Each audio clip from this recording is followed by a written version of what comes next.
नमस्कार मंडळी and welcome back to my channel. स्वागत आहे आपलं नवीन एका व्हिडिओमध्ये, नवीन एका रेसिपीसोबत.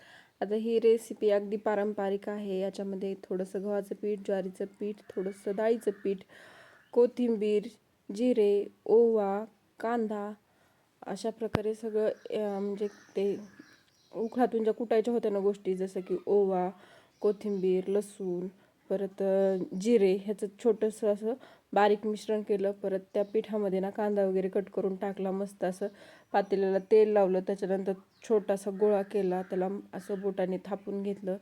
छान असं पातेल्याचं जेवढं बूड आहे ना तेवढं, आणि त्याच्यानंतर त्याला वाफेसाठी ठेवलं. म्हणजे पातेलं झाकून ठेवलं. नंतर त्याचं म्हणजे तो सुटलं ना साईडनं थोडंसं, की मग समजून जायचं की बाबा आपलं ते थालीपीठ पकलेलं आहे. आणि अशा प्रकारे मी काढून घेतलं. आता ते मी छानपैकी असं रोस्ट केलं होतं. म्हणजे मला जर असं रोस्टेडच आवडते, एकदम असं कडक कडक लागते टेस्टला. तर खूप सुंदर झाले होते. त्याच्यानंतर सोबत चहाही केला, मस्तपैकी चहा एन्जॉय केला.